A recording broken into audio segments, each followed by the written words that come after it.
What the heck are the Republican candidates doing showing up at a debate with a guy who says, I may run for president next year as an independent? I think the Republican national chairman ought to step in and say we strongly discourage every candidate from appearing in a debate moderated by somebody who's going to run for president. This is not a newsman. This is not somebody who's going to sit down and meticulously prepare for this like a Brett Baer would do or some of these other anchors would do.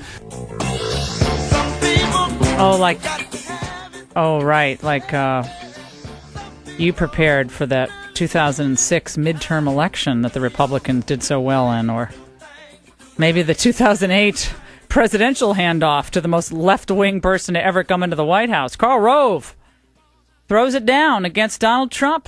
And it's Rove, it's Charles Krauthammer, it's George Will, it's Ron Paul, and it is also John Huntsman.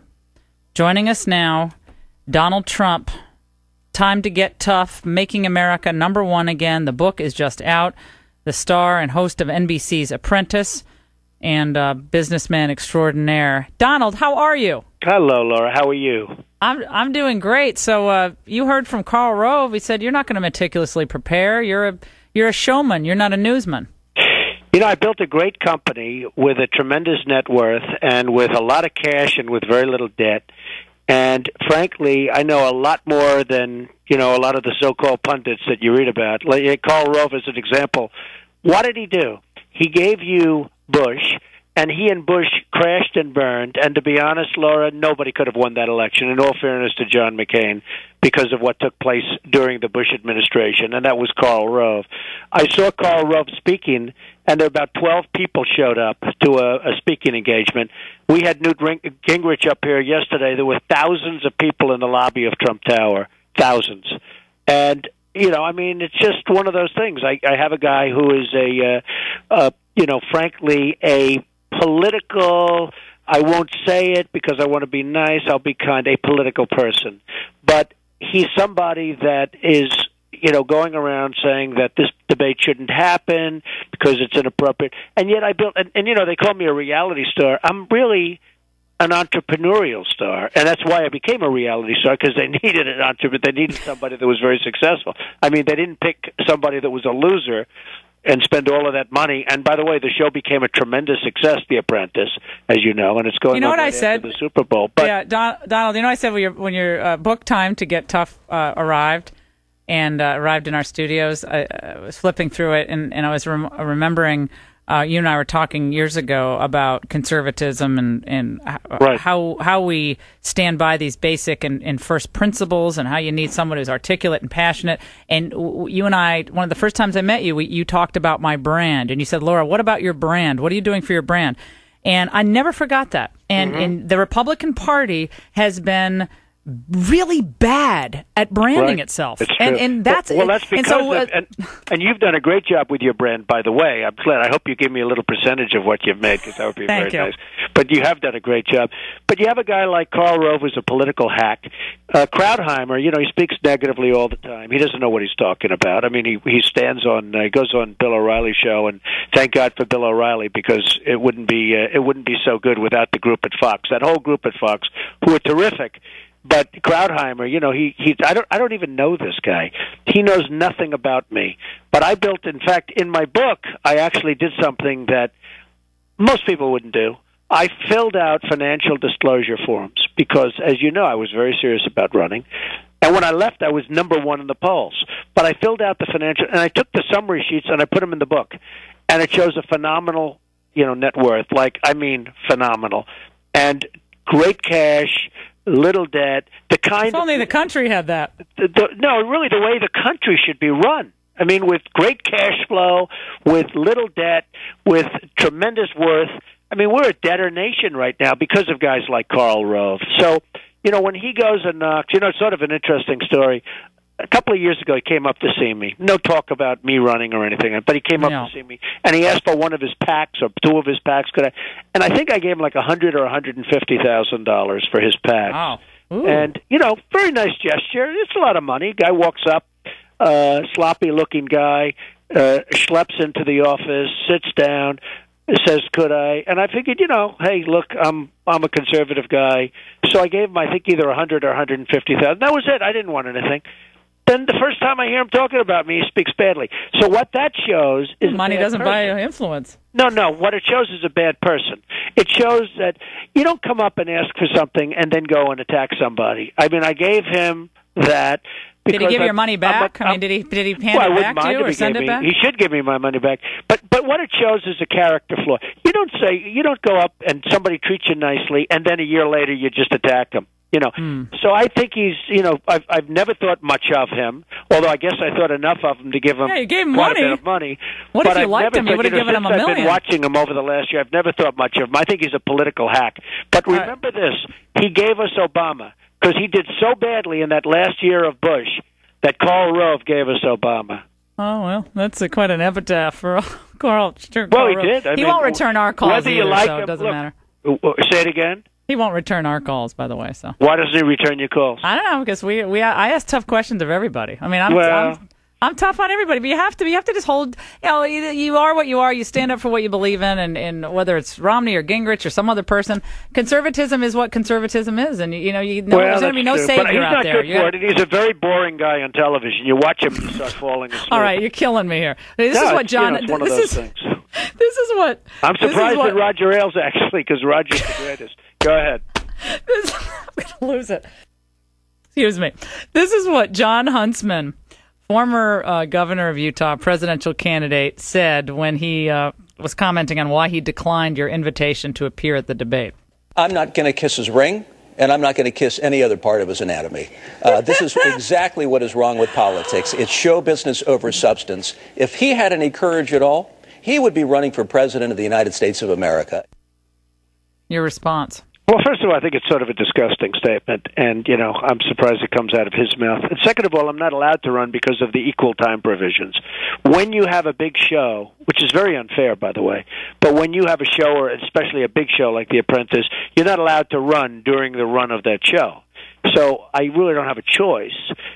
And what's unfair about that is that Obama can go on The View, and he can go on The Tonight Show and every other show, and he's allowed to run for president. He's allowed to be president. But you could have just quit The Apprentice. So I think the equal time laws are very unfair. Right, but you could have just bagged The Apprentice and just gone on to save the country. Well, it's very tough to bag a show that's a big success, Laura. I mean, if the country's on the line, though, right? Yeah, the country's I know, on the country, line. And it is, but it's not an easy thing to do. And I am. Which is more important, saving the country or The Apprentice to you? Look, you and I know the answer to that, but it's still not an easy thing to do. And I wish they didn't have the so-called, this these equal time provisions are horrendous.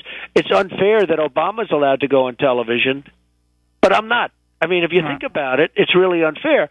But what about Romney, Donald? Is he RSVP'd yet? He's I like him very much. I've met with him. I know him. I hope that he does. But no, we have not heard. If he doesn't show, would you still consider endorsing him? Well, I don't want to comment on that. I mean, I haven't even thought of that. I think he'll show. I think he should. I think it's an important thing. I think it's going to be a very big debate. I mean, everybody's talking about this debate. Hey, Laura, first question I get from everybody is, tell me about the debate. I mean, it's going to be a very, very highly rated debate. What will the focus of the debate be? Will there be a significant focus on the rise of China and the decline of the United States? Yes, I think so, because it just isn't covered. It's not covered enough. I mean, the fact that China is eating our lunch and taking our money and our jobs and manufacturing our product and doing it with a manipulation of their currency, it's not talked about enough.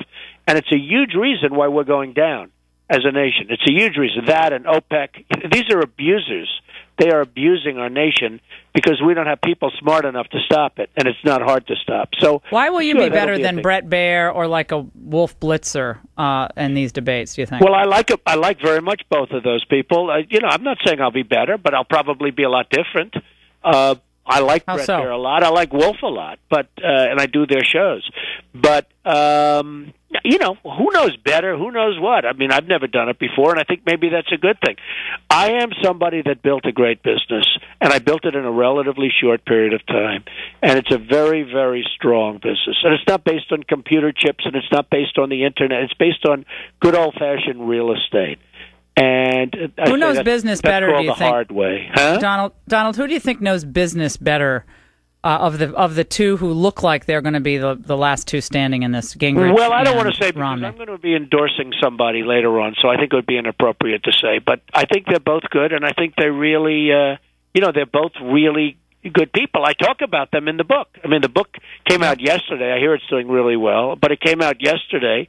And I talk about them in the book, but it's a little bit too soon to be discussing, who's better at this, who's better at that. How long after the debate will you decide whom you're endorsing? Fairly shortly, Laura. Fairly shortly. Like that night, or will it be right after the debate? I don't know. I hadn't thought of that, but reasonably soon after the debate. Newt Gingrich in 1989 said this about you: the more power there is in the political system, the more the powerful exploit it. New York hasn't ended up a dream world for the poor. It has become a place where Donald Trump manipulates the game. That was Gingrich. Well, when was that? 1989 interview he did. Well, that's a long time ago. Hey, I'm complimented. I mean, that's a long time ago. It's called ancient history, Laura. All right. Well, I mean, that's manipulates the game. That sounds like he's saying that you did something wrong. He manipulates the game. I don't think he's saying that. I mean, look, I build buildings. I build great buildings and successful buildings, and I have a lot of fun doing it. And frankly, I love it. I mean, that's what I like the most. I love real estate. I love doing it. I'm good at it. I create a lot of jobs. By the way, do a great job for a lot of people. I have thousands of people that work for me, and they're all happy, and they've gotten educated, their children, and they have great health care. You talk about health care. They have great health care, people that work for me. So, I've done a good job, and I understand the economics better than virtually anybody. Who would understand it better? I mean, I think people, Newt was that understand it as well, but who would understand it better than me? Well, I think Newt was talking about, using junk bonds to finance some of your debt and what happened in the real estate boom in the 80s and all of that. There was a time when you did that. Right. And, a lot of people went bankrupt. I never went bankrupt, and people I think understand. The sophisticated people understand that, but I never went bankrupt. And a lot of people did go bankrupt in those days. Those were bad days, and a lot of people went bankrupt. I never did. And they're gonzo. They're gone. When you go Chapter 11, it's not a good thing. When you go personally Chapter 11, it's not a good thing. But so I think he was referring to junk bonds. But the truth is that everybody used junk bonds in those days. That was a standard method of financing. At the end of all of this, do you think Barack Obama will be the president of the United States come January 20th of 2013? Well, I hope not, because the country's in serious trouble, and the psychology of the country is gone. There's bad spirit. There's mean spirit. The psychology of this country it's just not what it used to be, and I hope not. Could it happen? Certainly it could. The Republicans have to get their act together. They have to get guys like Karl Rove out of the picture much more so. I mean, you can't let. I mean, he's dictating for his own good. You got to get you got to get some new blood in there, because it would be a shame if Obama got reelected. Well, it would certainly be a challenge for this country, to say the least, and that's putting it incredibly charitably this Christmas season. What are you all doing at Christmas right before the big debate? Are you doing something fun? Well, I'll probably be coming in from Florida, but what worries me a little bit more is you seem to be very down on the fact that it almost sounds like you think Obama could get reelected. Well, my concern is that we have a brand, getting back to full circle to branding, right, that conservatism should be about freedom and independence, in strength and prosperity, right, and making America every day more richer and stronger. Right. That's what conservatism should mean as a brand. And somehow conservatism has gotten off track, and it's about big ideas, but nobody knows what the big ideas are. So it's about getting richer and more powerful. Our country should be wealthy and more powerful every day, and we're in decline. Well, it is. And we need a fighter who can take that message to the people. We have to have it. Well, I talk about that message in the book, and I hope your listeners go out and get the book, because it's the hardest. I wrote a book, the #1 business book of all time, I believe. The Art of the Deal. The Art of the Deal. My first book, it was great, and I've written many bestsellers. This is the one I work the hardest on of all of them, and it just went to the bookstores, and I hope you people buy it, because I think it really talks about making this country #1 again. It's and our it wouldn't featured. be tough. It's our featured selection on lauraingraham.com. Thank you. You got it. Time to get tough. That's Making great, America number one again. Donald Trump. I didn't mean to bring up the 1989 comment on Newt, but you might want to pick up the phone and say, what up with that? Well, don't say you don't get any news from me, okay? It's a long time. That's right. Yeah, I mean, we were all doing other things in 1989. Hey, we appreciate it. Donald Trump, congrats on the book, and we're going to be watching on December 27th. Thank you, Laura.